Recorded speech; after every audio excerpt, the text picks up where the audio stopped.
Welcome back to The Devil in Detail, the Grendel Reread Podcast. I'm Eli. I'm Ben. We're going to do Grendel number 25 for our 74th episode of the podcast. Oh yeah, 74, wow. Dude. This is pretty big. This is higher than any number of my podcasts have ever reached. It's higher than anything I've ever done has ever reached. Wow, this is the highest you've ever been? As someone who just put out his first ever second issue of anything he's ever worked on. Wow, yeah. Being at our 74th podcast is it's quite pretty huge. It feels good. I'm psyched for it. So Ben, what'd you do this week?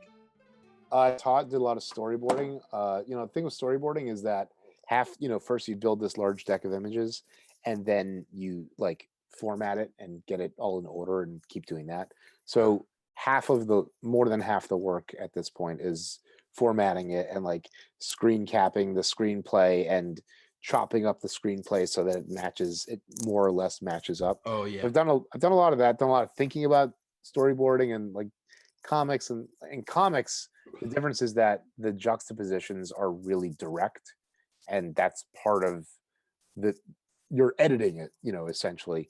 And with the boards, a lot of what happens is it's not in perfect order, or it doesn't exist in it's not really a comic, because there's all kinds of alternative angles and different ways that are just kind of or you try it this way, or if you got time you can set this up, blah blah blah, because the juxtapositions are not direct like in comics, because things happen in the edit. Gotcha. So it's just the more time that I alternate between teaching boarding and doing boarding, the process is very organic. So I really enjoyed that feeling. What did you do this week? Well, I had the con this weekend, which was pretty huge, pretty fun, pretty exciting. I had all my books there. It felt really good to have this widespread. I know I edited a photo in last week. Shouts. Sorry, I put the cast out a little bit late. I'm sure at this point it might not even matter, but got it out a day late. But the cast, or the con was amazing. I met a lot of Grendel fans, a lot of I had the book out and I was giving it out for free. I was getting people to follow us. I was having them scan QRs and follow me on YouTube, subscribe to the podcast, or follow us on Insta, and then they get the free zine. Oh, there you go. And so, one dude was like, wait, what is it called? The Devil in Detail? Oh my God, I already follow you guys. No, I'm just about to listen to it. So that was awesome. He already knew the cast. One person was like, Grendel is one of the most creative books that I've ever read, and it really makes me want to create, and that's why I love Grendel. And those people were cool. I want to shout out, let's see, these are some of our new followers on Instagram, and I'm sure they're from the con. Trip Hoppin' Daddy, what up? Philip Creates, thanks so much. Lore Productions. No, let's see, I think that's everyone. Yeah, shout outs to Maddie Zima, who started following us, the actress who plays Liz Sparks on the upcoming much anticipated Grendel television series. Grendel actors, if you're watching the show, we'd love to have you on anytime. Yeah, anytime. We just want to talk about spoilers nonstop, and I think that would be fun. And probably loud. No, I'm just kidding. No. We want to interview you fun, probably after it starts and airs a little bit. It would probably be a little bit of a juicier interview to be able to talk about what's going on. I just feel like getting the experience of what I would assume are all new readers, right, who are then taking on a role in becoming storytellers in this thing. Oh, that's really fascinating to me. Yeah. We are looking forward to chatting with y'all whenever the show comes out. Also, I want to. Oh, go ahead, bud. I was going to segue. Tell me more. Oh, I was just going to tell more. I was just going to shout out the people who are commenting on the video. I put it out, and really y'all were right there immediately. Shout to Ralph Jenkins, who said, great episode. I did wonder this time about the scene where he's soaking, page 3, given what we learned later, but that's all I'll say. All right, Ralph, we're not going to get into that yet. That's some spoiler territory. We'll get there when we get there, but thank you. James Haney, our friend who has been vocal, and we're psyched to have him. Let the madness begin. Matt creates a future even more inevitable seeming today than what it first assaulted the world oh so very long ago. I Thanks can for being assure vocal, everyone, James. yeah, dude. Oh, I interrupted his comment. Well, yeah, excuse me. I can assure everyone things will go absolutely bananas before the end in a Vivat Epi.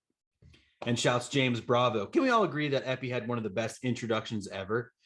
True. The tension until his character reveal, an explosive entrance, everyone shocked slash get scared as someone lands on the big plate of money, and then boom, Orion shocked that the new masked figure has entered the picture. The Pope frustrated over the revival of an ancient foe. The quote of "and the devil walked the earth again. He never truly left. Pom pom. Behold the devil." There you go. He says Epi's his favorite Grendel, and other than the Alpha Omega, it seems like a lot of people really like Epi for like the looks, but not so much for like his arc or for or for everything. But visually, he is incredibly. He's like Venom or Gambit. Right. His costume's just awesome.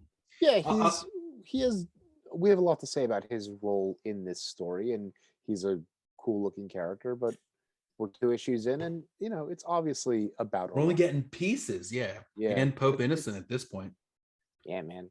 And our new character this episode. Oh, that's right. That's right. Yeah, a lot of things open up. Let's get into it. Let's Grendel, and let's talk about the cover and the sign.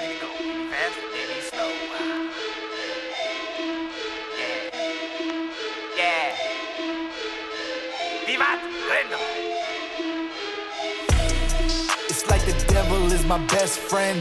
Hunter rose with the pen to the fork end, or till time end.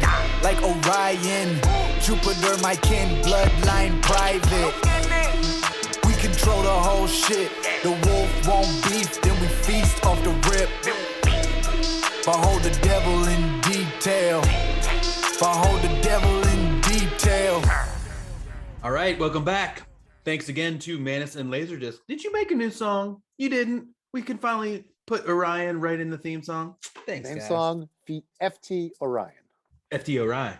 There you go. All right, and so we're getting into it. And again, the motif on the cover continues where we have this kind of pastel painted full image on the back. And we have the super close up of the badge and the cigarette. It sounds like for both of us, we were seeing the back cover of this for the first time. It's phenomenal. Yeah, it's cool. Yeah, it's one of those covers you open up, you're like, oh, that is way better sweet. than there just it the is. front. Yeah. Yeah. It's really cool. Like, again, they just keep doing new stuff. They keep doing different stuff, cool stuff that you don't think of, stuff that catches you off guard, stuff that could take you 20 to 30 years to even realize what was done. You know what I really like is how John gets, I'll call him John. John, I'll call you John. Hey, John. From now on. JKS, it almost looks like he's using a screen, like on the Helen Cross's like right side, like a piece of paper that he's smearing over to get that really crisp line on the jacket with the dry media. Like there's something clever is going on with the way he applies the dry media. Clever guy. Clever guy. Clever. Yeah, all right, so we open here right immediately after. I read this in Comixology this week, and you see the spread is the front or the last page of last issue, first page of this issue. It's literally the front and back of the same moment, basically. Yeah. This gold, this foul, wretched gold, our first words from Epi Thatcher as Grendel. He's coming in, and he's the devil who is judging this disgusting court. And it's all on live TV, everybody, on every channel across the nation. They don't cut away at all. They're not like, please return. We will return in a moment. We're having technical difficulties. We don't get any of that. The art team really kills it this whole issue, but this opening splash is beautiful. Really, really great. Joe using the camera and lighting equipment, that's just leaving it white works really well. And Jay Geldof's just like, it seems like in this one he's using a brush where I really didn't seem like he was. Maybe he was. I don't know. It's just like there's a much more organic quality to his than from the last time we saw him. Agreed. I'm into it. I really like the coloring Joe does, as we'll continue the next page. Yeah. The wear and the tear and the color, and because reading on the Comixology, it was very much just blue. Right. I'm talking Epi's coat, his hood and tattered cape, but in Joe's, there's purples, there's reds, Yeah. there's brown, there's all these beautiful tonnage and A lot more texture. character than Mhm. you know than the 15-year-old digital color job has to offer. Agreed. It looks great. And the devil continues to judge these parishioners. He grabs an acolyte and just beheads him. Yeah, they on call him an TV. acolyte. He's an altar boy. He's an altar boy. Yeah, It's just a kid. And it basically is like he pops the top on this vessel and squeezes out, the blood onto this money, the blood money, as Orion falls to his knees in front of the TV, and you see Pope Innocent just like Yeah, the it's devil crazy claims because his own. it almost, Epi Thatcher showing up like this as he does, and I'll bury the lead a little bit. There's kind of a Robin Hood quality. Yeah. There's like an anti-hero quality, but nah, dude, he shows up and slaughters a kid. First thing he does. So like, and that's who would never do that. Grendel, it's against Hunter, the rules. Hunter Rose would Hunter would never do that. It's against There's just like instant, like I feel like when I read it the first time, I was like going too fast and I couldn't take that at face value. Yeah. Just madness, like Right. madness and evil. Right. And the first major act we know to be against the like code of the original Grendel. So immediately we're taken off guard, like, okay, holy shit. Grendel wouldn't kill children. Hunter Rose wouldn't kill children. Well, Christine Spar was started because her child was killed. Yeah, that's and true. now Epi Thatcher's first move is he kills his child It's to acolyte. kill a kid. So he's the most hardcore of all the Grendels. This panel of Orion with the airbrush and the hatching on his face is really Awesome. good. There's a lot of really good panels in this book, a lot of good layouts, and this arc is just like the most pound for pound, like visually well-rounded of the long form stories that we have seen so far. Yeah, Really, it's agreed. really nice. Yeah. We turn the page and he just discards this corpse on the ground with a shank. This gold is my gold. And this is like, he smashes his fork like down into it. He clicks this button. We all know the fork is filled with, those wonderful toys. Where does he get those wonderful toys? Well, Grendel's wonderful toys are all built in the fork, baby. I really like this third panel where he's in silhouette kicking the guy off of the floating collection plate. Right. The deacon. It almost looks like the cover of Stephen King's The Stand, of like the you know what I'm talking about? I think so. Yeah. Like the long feet and all that. Yeah, really exaggerated, really funny. So he's overriding the electronics Right. in the thing. Okay. And like hijacking it basically, and he rides it up back forth. And what Orion remembers the most is the screams as Deacon the deacon falls all the way down. Gotta Page quote Bill 4. and Ted there. Yeah. Deacon. I've never His seen brother. Bill and Ted. I've Oh, never seen it. Benny hasn't seen. We got to get you to see that, dude. It's one of many movies that suck that are currently on HBO Max that I haven't seen. That suck, dude. I'm kidding. Most heinous. I know, it's great. That was most heinous of me. I do have a bunch of the comics. I have seen the movie. Of course, The movies are good. I've seen the movie. Evan Dorkin never saw the movies or hadn't Right, seen he's the guy movies that when he never did saw the comics. That's crazy to me, but awesome. I He didn't wrote it mean from to- the screenplay, and that's why there's like extra scenes in the comic. Oh, But I didn't mean to diss Bill and Ted. I was trying to get to a diss on the Lawnmower Man, which I watched today which for the was first terrible. time, which is terrible. I watched it when I was a kid, and when I rewatched it recently, I was like, "How did I watch this as a kid? How did my dad and me watch this together?" Just like one of the worst movies I've ever Joe, seen. they treat him terribly. There's a comic adaptation too of that. That's worth a look. Is at. there? Yeah. Oh, really? Can't remember 'Cause who did it though. Well, there's the Walt Simonson Bizarre Adventures, like of the original story Oh, that has interesting. nothing to do with what they made into a The movie. crazy movie. Pierce The Brosnan. movie had virtual reality. Yeah. Oh, it really did. And I think that's why my dad was like interested in watching it. It Right, was 'cause now what with tech. technology and stuff. Yeah. So we were like, wow, VR. All right. So you were saying page 4 where he's over the bazaar and he turns over the giant collection Phenomenal layout. It's plate, got dumps four everything. verticals and one element on the outer side of the spread that bleeds. Yeah, That's how you do sick. it. This looks like the image that was in that hype page an issue before Epi Thatcher's first appearance. Yeah. He dumped it all into the street where chaos occurred in the bazaar. Money is God. Oh, in the bazaar, money is God, and God rained down from the heavens, and it was insane. Oh, and we forgot to say the deacon was like impaled on the shard of glass, and like, Innocent's reaction was unreadable. He kind of just walked away, seemingly unfazed, probably so as not to cause much alarm.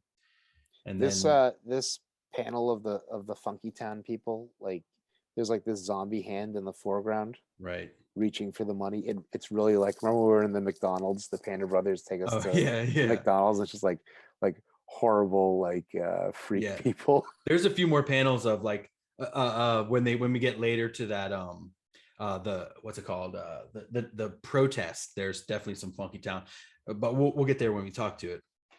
Next page begins with the click, the as he turns off the TV with the remote control, which it makes sense. They have remote controls still. We still have them. Yeah, but this one has a cord coming out of it. No, it doesn't. It does. Yeah, you can see it coming out of his fingers. Will, if you skip the last two panels of page 4, which are so good. Oh yeah, you can see him sitting on the bed naked with his sisters. Right.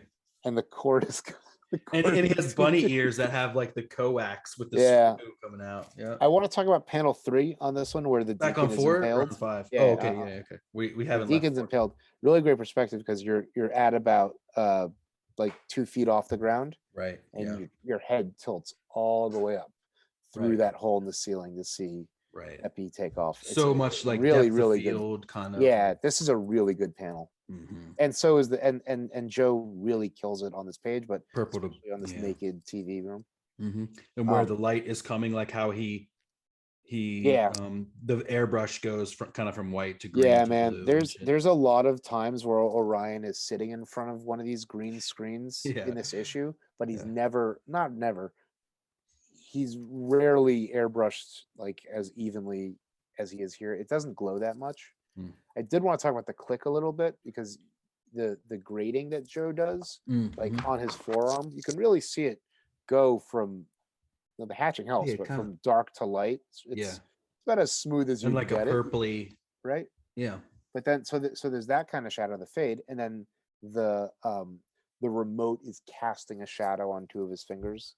And I feel like this is one of the places where the blue line is working probably just as good as any book that had ever been published using that method, thanks to Joe's efforts. All right, so we continue as they're trying to figure this out. Him and his twins, the twins and I were discussing it all night. So they're trying to figure this out. She's like, is this a ploy? Did the church put this on themselves to push people further into it, because now the devil's free, he's like, I don't know, that's too risky. Why would they even do that? And of course, and then we continue to where he's back at, what's it called, Banff Bay Area Basic Banff. He's at Basic. What is this, Nightcrawler? He's like he's the Secretary of Labor. Oh, right, for Megacorp. Yeah, I think that they're more explicit in this issue that the Megacorps and the Archdiocese, that there's 6 of them and they're really all one and the same. Right. Which sometimes these world building details, because the gaps in time between issues is so great, some of the world building details are kind of opaque. So it's nice when Matt's just like, all right, this, just in case you're wondering or you're still confused, this is what's going on here. Right. Well, because the gap between the issues this week and last week, there was none. It was seconds. Right. Yeah. But I meant meant the incubation. So who are Sharon and Fadi are his 2 executive. Right. His not assistants, but they work probably all his together. Underlings. Yeah. Well, because he's the head of it all. So they work for the labor division probably. It's very weird. He's got these 2 at home and at work. He has 2 women sort of doing his bidding, and the plot with Sharon is pretty bad. Yeah. So they're trying to figure it out again here. They're talking about the fork and how we were talking. He was able to control the electronics. So this isn't just some normal everyday person trying to, make trouble. This is a perhaps a genius who's got all this tech that he's able to, he's overriding the circuitry. Yeah.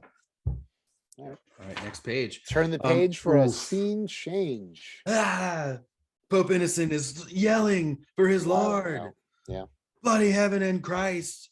Who was that wretched freak? And here's where he gives a bunch of power to this crazy, like, mother.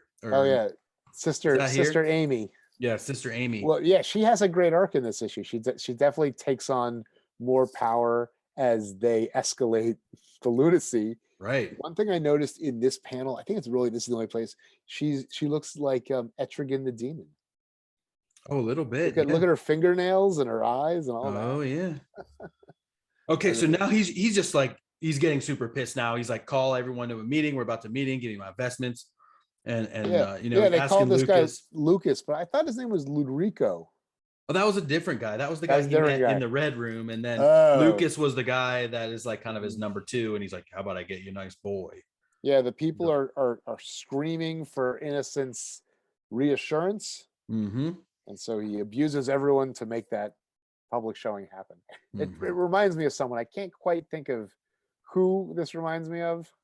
Oh, you can't? Yeah, I can't quite think of which psychotic asshole would behave. Does he get to fight the paladin in frog form later?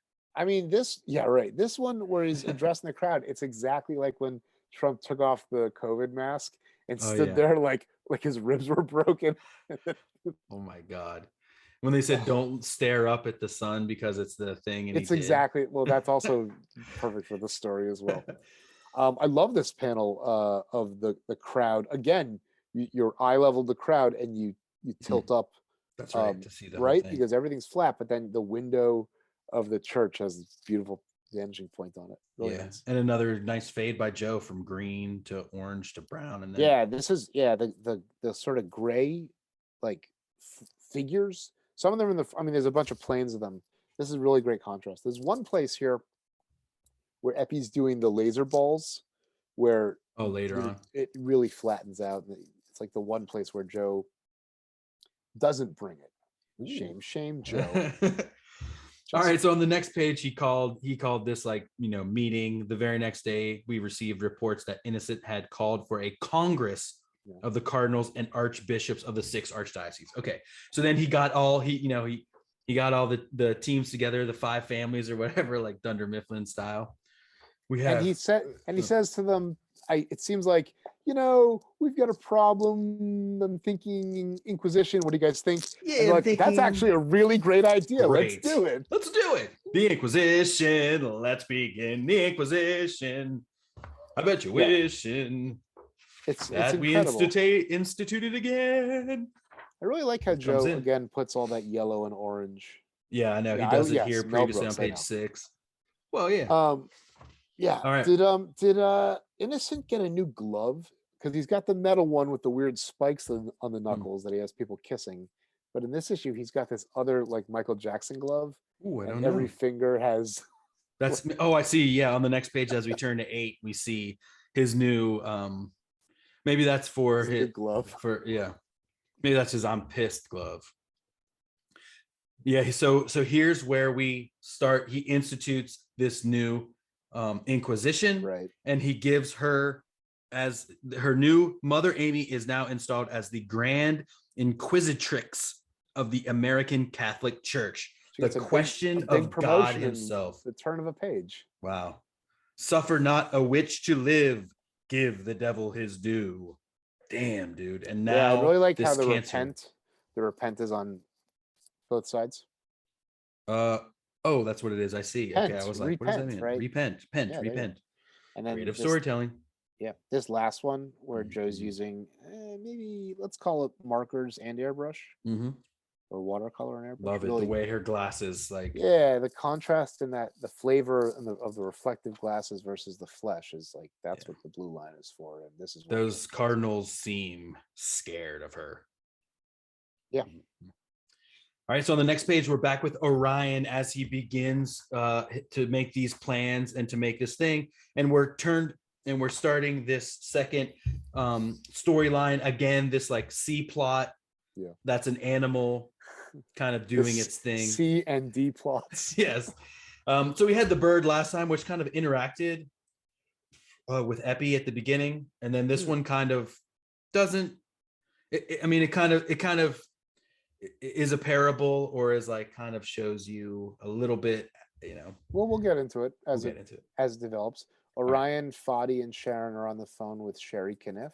Mm-hmm. And what do they find out here? That like there's overlap in the Lazarus solar power division, right? And there's like a lot of people Colorado there. Archdiocese. Yeah.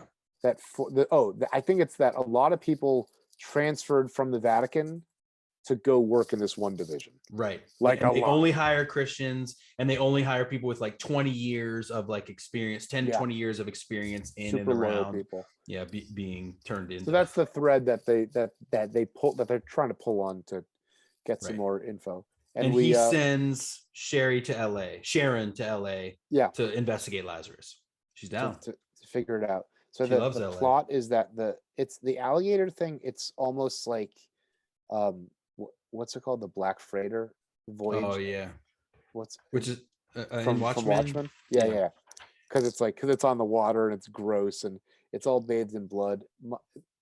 What ends up happening is that as the alligator moves through wherever it is, like a canal or something, like almost a sewer, maybe it has its own Grendel urge, and a lot of the story is about Grendel. I think what this arc is, what Matt has like been trying to tell us for 12 issues basically, is that Grendel is not a mask necessarily, and it's not a possession. It's an urge that we all have the potential for.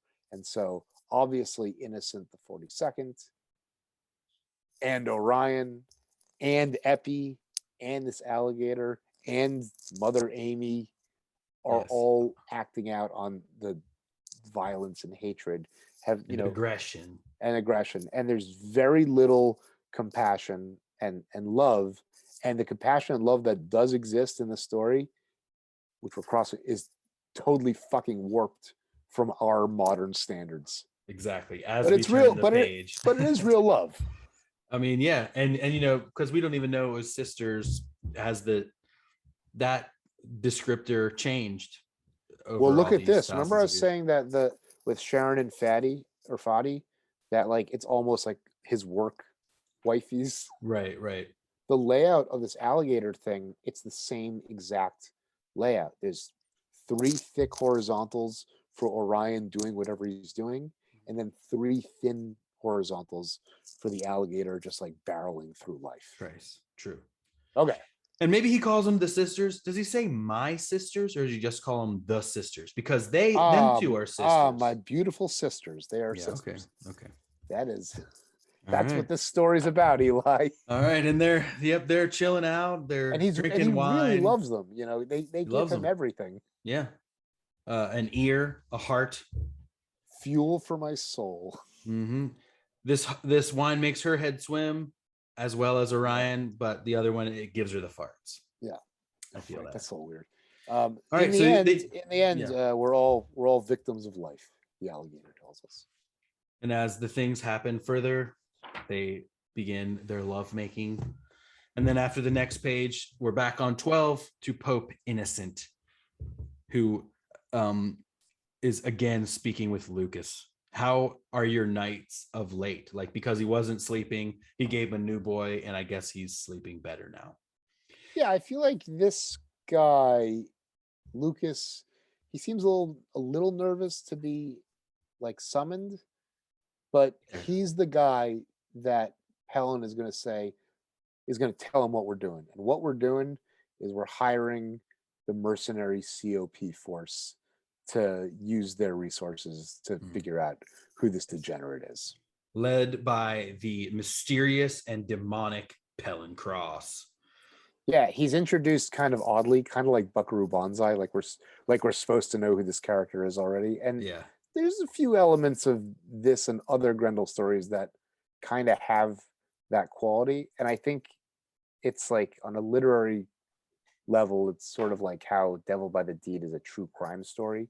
Mm. So there's a part of this that's like, it's like a legend that lives in its own reality that you're just kind of visiting, and you got to catch as catch can, you know. Yep, you got to Stay on the ball here. And we're continuing with the crocodile thing here on the next page 13, as they're dumping these bodies into the sewer. You know, so at first he was looking for small fish and frogs. Now he's looking at these bigger fish to fry. And these are did you say that these are victims of the Inquisition? I did not yet. No, I didn't. No. Yeah. So yeah, so they're dumping these people in. Pellencross zooms in on his like sick ass hover bike, and we kind of see him as he parks in front of the Pope. And this is one of the coolest flying cars in the series. It's so sick. Pretty weird. He pulls in, he's just like, "Yeah, you don't mind if I park this right here?" He's like, "Sure, dude. What else?" Next page. He's got that like prosthetic. Right. So it seems that like these high level cop people, including Wiggins, his name was Wiggins stuff. So it seems like these higher level COP people always have like a little bit of some augmentation, you know, like Wiggins, like Pellencross, who knows who else. Emmett Fairbanks. Yeah. Shout out Emmett. Yep. Shout out them. All right. And so we see them talking here on page 13. And then it's kind of like, you know, Pellencross is like, he's above this whole thing. He doesn't care. I feel like we learned more about COP on this page than we have on the next page, actually. Yeah, on 14, he kind of comes in and he's like, you know, my time, I'm expensive. You know, so working with this type of high level detective, it costs money, it costs time. And you know, so the Pope is like, you heard of the attacks though, right? This is the church. Like we need you for this. Our Inquisition may ferret out the intruder. You know, we're trying to do this, but we want you to head this shit.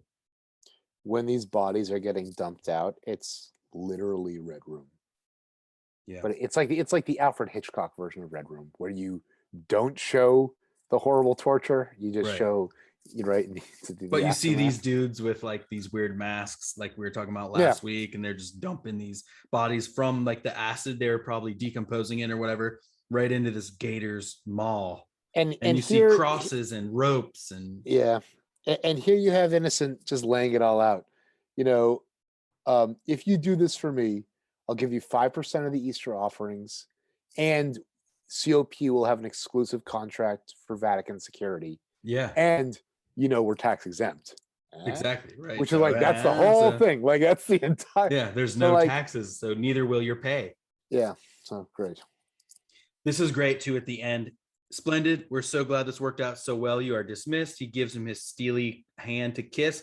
Pellen just zooms right off on the next page. 15, doesn't even care. As he slowly lifts his middle finger at him. Mm-hmm. Later.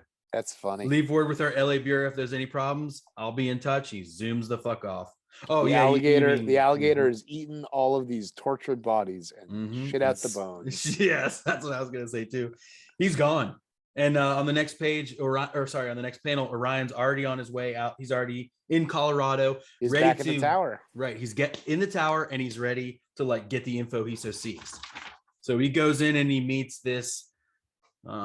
This accountant with a tall hat and these round glasses, who he can tell immediately. Grimes. Right. He can tell he's a little what does he say? Grimes is wretched. Immediately I found him wretched. He has the pinched face of an anal retentive and the loud proclamation of one who seeks to misdirect. Yeah, misdirect, and it quickly I really enjoyed that. Right, lady doth protest too much. Over here, pay no attention to the man behind the curtain. Exactly. That's exactly what he's doing. He gives him a tour. He shows him the Elvises. Like, we don't need a tour, bro. I don't need a tour. I don't need a tour. You're gonna waste my afternoon here. He shows him the Elvises. He shows him the giant belt of let's see, does it say exactly? Elvis. The belt of Saint Elvis. Saint Elvis. Do you think this is an alternate world where our Elvis became this amazing thing, or it's like there was a new Elvis? No, he styled himself after. Right, it was the one from. You think Pope was he the Pope first Elvis Pope Aaron. Elvis though?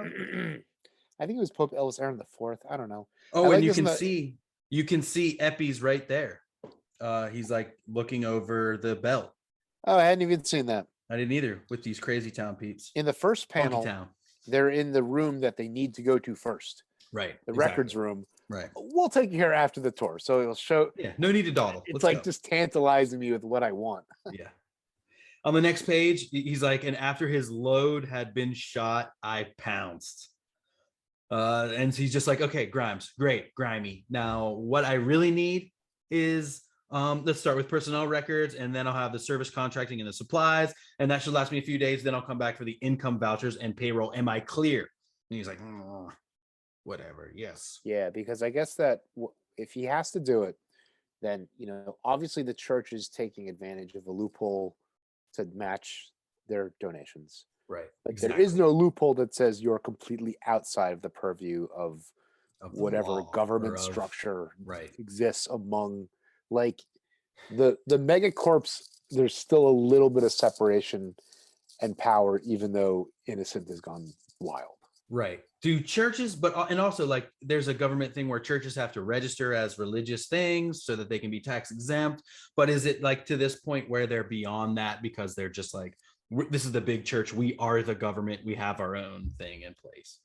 Who knows? It might be like big, like the way that energy lobby is, or the freaking copper lobby, and why we still have pennies, because they're in the pocket. The government's in the pocket of big copper. Oh, I always talk about that. I didn't know that. We didn't even talk about the singing Elvises. Right. In the ghetto. Right, exactly. Sing with the king. Love it. All right, back on 17. He's starting to go over the information. Do you think he's got a Colorado office that he's in there? Or he talks about the time spent in transit. So he goes back to San Fran with the things, and then he's going to... Well, they're going to send... Yeah, they might do that. They send Sharon to L.A. Oh, so no matter where he is, he's going to have to call her. Mm-hmm. Right. So he's getting his download, his fill in from Sharon on her progress in LA. She hooked up with this guy from Lazarus. She's like going to go on a date with him later. She's kind of using everything at her disposal to kind of get the information, trying to get him alone, maybe a few drinks in him to get the information she needs. Yeah. And so, as we said before, Orion is recognizing that Lazarus Solar and the Vatican have some dirty connection. Right. This solar is really going to be a big part of everything coming up. Next page. Fetty's like, I think we may need to request access to cop files too, which is like another huge hurdle. And Orion's like, shit, man, I don't know if we need that yet. He's anxious to mess with the COP. Dum, dum. This scene that takes place, so this is Otto Goldwyn, who is this guy that Palencross is meeting with. Right. Is a character from the first issue. I think it's the guy that secured him the publishing. Who was like the descendant of the cigarette drinking guy from the ape scene previously. They're at a labor event, except they're sitting above a glass ceiling in the VIP area. A literal, yep. And it's exactly the same set that they had in the Vatican when they were torturing dudes. Oh yeah, before. You're right. It's crazy. Oh my gosh. All right. And so, but it's the same person that Sharon hooked up with. They're in LA right now. Mm-hmm. So this is the dude from Lazarus who sold the airtime, who was Goldwyn's grandson. And I see. One of your JEOs. Sharon is on her date with this guy in the fur coat, whose name What's JEO stand for? Junior Executive Officer or something? Yeah. Yeah. That's it. Mm-hmm. His name is Vlad. And it's interesting. Are we going to the next page? They're at the bazaar. You do it. I mean, Orion feels stupid for having sent Sharon into. Oh yeah. Well, it's driving him crazy that exactly, that he might have done that, sent her into danger. She had greater hopes for the following night. Her source was taking her to the Sunset Strip, which again still looks like another bazaar. There's dudes selling stuff again. They're selling fruit, and she finds a slice of watermelon that is devoid of stay fresh. She can't smell any, and it's $90 a slice. These panels are crazy because Joe does a nice job with the watermelon and the airbrush, and then suddenly out of nowhere, Jay Geldof's got screen tone casting shadow on her face. There's just a couple uses of screen tone in this issue that are interesting, and we start following Epi again for this issue's like gambit. So remember that Sharon's in LA, Epi's in Colorado. Okay, right, yeah, right. So that's not important, but it's a little like, okay, that's what's happening here. Right. So there's these two things happening, these two rising actions as Epi cuts a hole in the glass roof of what seems to be a diamond holding place within the Vatican, like where they're storing the Vatican's like jewels. The jewels. We get the Kimiko blimp and the Kimiko Christmas special. We're rounding into the holiday season in this issue as well, which is great. We'll be back to hear more at the end. All right. So Fatty called that night to say that all the Vatican employees who now worked in the tower all had at least 10 to 20 years experience. We were talking about this earlier. Super loyal people who are going into that department. Exactly. Now, Epi's got this is his gizmo number 1 for you, Eli. Can you track? Oh, gizmo number 2, because he connected it to the flying thing, and now he's got a laser cutter in the bottom of the butt laser. This second panel where she's eating the watermelon, and the guy, her date is like way in the background. It's such a funny. It's so funny. She like got him to buy her this $90. He's just melon. Like an afterthought, a $90 piece of Go for it. And then so as Epi's cutting in, they come face to face with apparently around 9:30. They blundered into a Muslim protest march, and this is where we're starting to hear Orion talk about it. Like in the future, we pieced together what we could later from the testimony of her date. So things are starting to go wrong. Can you make one note, not about this scene, which is about to get super fucking crazy, is that when Epi throws the glass in panel 3, over, it looks like Joe is putting something over the ink on the speed line. You see it? The ink is faded over the speed line. Oh yeah. Looks like, I think Joe is. You could have scraped away or something. Maybe like a China marker or something like that. Oh right. It's soft and like weird. The white like oil. Something. Yeah, like an oil bar or something like that. Really cool. Okay, cool. The Muslim protest. Right. Who look like they're from Crazy Town, or maybe I was super confused by this. Yeah, which is just like, these other religions are probably, fringe factions that are being forced, into these roles where people view them as a Jew would see a Nazi. It says later. Yeah. That line really baked my noodle. It's simple, but I did not know exactly what he meant by that. Right. It's not yours, it's ours. That's funny. Freedom now. Okay, like that's clear. We know what they want. Yeah, I get that part. Her date is like, ooh, fanatics. Let's go see. Like, yeah, that's really go into weird. the fray. Who are you, Gru? That's really weird. Yeah. Yeah, it's yeah. And so we go back to Epi, who's got this Ethan Hunt Mission Impossible 1 type of thing, lowering him down. And he's going in to do what looks like steal Elvis's belt. He was casing the joint earlier, and now he's here to do the job. Oh yeah, exactly. Good call. And so he's got these orbs that are going to go out and kind of, take the laser out, stop the laser. And then we go back to this Muslim protest where like the riots are breaking out, and they're really starting to yell and scream. Christians versus Muslims in this kind of like street fight. It's like parading Nazis before Jews. So in this analogy, the Nazis are the Muslims. Yeah. So I did not know what he was getting at. But I mean, it if you take it a little less literally, it gives you a kind of clear image. Yeah, if you read it quick, like hatred of like, okay, this people hate these fucking people and would do anything to punch a Nazi. You know who killed it on this page? Right. Yes, I know what you're saying. Is Joe Matt on the lasers? They look really good. Yes. That is some analog colored lasers. Yeah, they look great. All right, so we turn to the next page, and again, Joe, killing it with the lasers again. Yeah. The commotion, the people's faces. Oh God, glass, my face. So there must have been some sort of bomb, or just glass breaking. It just gets crazier and fucking crazier. Yeah.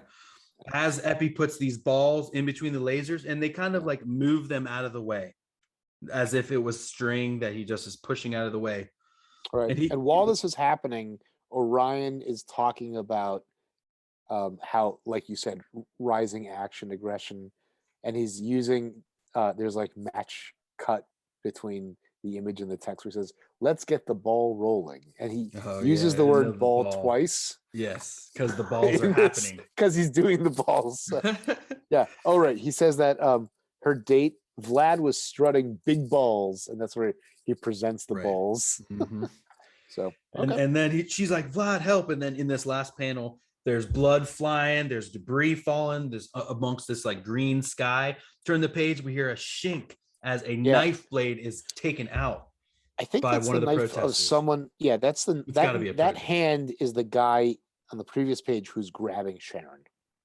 Right. Where she's it's like, it's a little hard to read because it's so chaotic, and it's also there's so much funky tone going on. Yeah. But also because the knife flips horizontally between those two. Oh, right. I see. Yeah. So it's a little. It looks like it's already out too in the previous. A little disorienting. Yeah. Yeah. All right. So Epi continues. He smashes the glass with his fist right as she is stabbed with a chunk. Epi ascends into the night. It's all too late. Sharon's dead and knocks over this case of fresh birds. Fresh birds? What? Get your birds fresh, yeah. Fresh birds for eating. That's really like one of the like grotesque, like the people are eating birds. Where the fringe is grotesque. Yeah. Yeah. All right, and then we turn as we see Pellin cross. Of course, the saddest fact of life is that some people recognize this precarious balance, and lean on the bastard anyway. And that's Pellin Cross as we fade into a conversation with the diva princesses. I want to give Joe a shout out for the frisket in panel 1 here. Mm-hmm. See the haze, very nice. Nice. Yeah, the Deva princes. Okay. They're trying to get a new vote, and they're trying to, they hear from the North Wind. And as he says, he's like working to get this stuff done. If killing them isn't the right move, we're working to get this done, the right way, kind of bring them down. But now that there's this new Grendel, it was almost like, should we just kind of let him like do this for us? Should we just is he going to kill the Pope, and are we just going to let him do it, or what? Is he good for us? Is he bad for us? I will be honest with you. I found this conversation mostly pretty hard to follow. Right. But it's, you come out of it with answers to the questions that we were asking. There were some places where I said, "Oh, I should talk about this one paragraph because it was this nice piece of info." But honestly, an hour later, I don't remember what that was. I think here's one on the first panel of 25. If you meant this doesn't fit in with your romantic notions of this quadruumvirate, that's the prince's position in the scheme of things, we have converged in our interest to help society's pathetically sluggish advancement, and not to undermine it with daydreams of self-imagined martyrdoms. We cannot strike out at people's hearts and the cancers therein. Therapy is needed for a healthy recovery, not destructive surgery. So that was the one paragraph where I was like, okay, that makes a lot of sense. Right. And that's against killing them. Let's try to figure it out. Right. And let's not bury the lead. That is Orion speaking. It is, absolutely. And what we saw before is that's Orion's got this. Who do we compare him to? Jimmy Hoffa. Yeah, that's what you're saying. And it really, I mean, Hoffa. Well, in labor and Jimmy labor Hoffa was and power and mafia and politics, unions and all that stuff. Hoffa, and Orion, despite being like an old money aristocrat, has a loyalty and love of the people. Yeah. He really does. He wants to save the people. Yeah. But he doesn't know that it's from the Catholic Church necessarily yet, although he is not. It's like a different kind. It's a kinder, gentler Grendel that he is in the beginning, until he takes power and you gotta fight to hold on to what you got. Yeah. Anyway, I really love this last panel as they're walking out. Like, because I was wondering in my head too, like, are they doing this like over FaceTime? Are they video chatting type of thing? Do they meet together? Do they know who each other are? Is this like a shadow organization? But no, it seems like they all gather together. And I thought, are they sitting in the dark? I mean, maybe.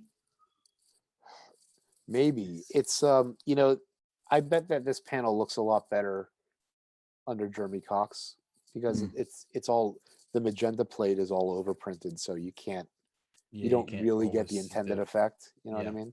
I just like the sunburst or whatever, the spray paint that Joe did. It's beautiful. Well, it's cool that like the guy on the left is smoking the yellow, right, and the green buttons, but they don't follow through with that. Yeah. But the last one is our man Orion, named after the Greek hunter. Oh. All right. So that's that. You're saying that's the last page. Yep. This is the last page. Joe Matt takes us to airbrush Napoleon airbrush Funky Town. That's right. I don't know why I ever aligned myself with them. They're self-aggrandizing and indulgent. He gets out. Any problems his sister's picking up, and he's like, "There's always problems." Nice job, Joe Matt. That is a really nicely colored panel. Yeah. The negative space, the restraint, the pure white that peeks through. Every time Joe does that, it really sings. All right. Good issue. Great issue. And I mean, the letters column too is this magical time of when Matt and Barb are married. And there's all these photos and you know, the groom and his best man, Sean Knight. You know, all the people, Diana, all the Schutz sisters. Then we get this great photo of a toast featuring Joe Matt, Bill Cusinata, Matt Wagner, and Bernie Moreau. Boogie down with the editor and administrative director, Bob Schreck. And they're having fun. That's nice. Great. Respect. Nice. All right. So next week we have the preview from the hype page, which says episode Grendel number 26. Meet Epi. He's developed a real hate/hate relationship with God and a real passion for Grendel. Meanwhile, Pelin Cross of COP begins to unravel Asante's plans while in service to Pope Innocent what did we say it was? 42nd. 42nd. All right. Devil Tracks is written by Matt Wagner, penciled by Jay Geldof, and inked by John K. Snyder. All right, so here we have the flip. And it contains adult material, if you didn't know. Respect, great-ish. Oh yeah. It's I gotta tell you, reading it in Kamiko in sequence as we've been doing for the past year, it's a much different experience from reading my Dark Horse trade straight through. Like before I had read most anything else, you know. Oh, right. So you were reading this before you read Christine, before you read. I think so. I think it was probably the only ongoing content that I had read before we started this podcast. Oh wow. If you can believe it. Yeah, I guess I can't. Yeah. No, I can't. no, I can't, Benjamin. Well, that's just because there's so much Hunter stuff and there's so much Grendel tales, you know. There's a lot. I feel like I hadn't read 1,500 pages of this stuff. Well, it was also a little bit harder. There wasn't the omnibuses. There wasn't Comixology. You would have to find the trades, or you'd have to find the Singy issues. And sometimes I found Devil's Reign and read that before I read this, the Epi Thatcher stuff. So I had already known Orion Assante, and then I came back here and read this stuff. So it was a little bit different for me. Right. I still haven't read Devil's Reign or the end of the series. Wow. And so I know that when I read War Child, which will be for the second time, it will be the same kind of experience I'm having now, where it's like, okay, this is, you know, I had read War Child, like not really, I wouldn't say not caring about Orion, but not understanding. Well, yeah, you don't get all the backstory from this to that. Yeah. Yeah. So it's great. All right, cool. All right, that's it for this week, Ben. I think that's it. Viva Grendel. And keep on Grendeling. Hey now.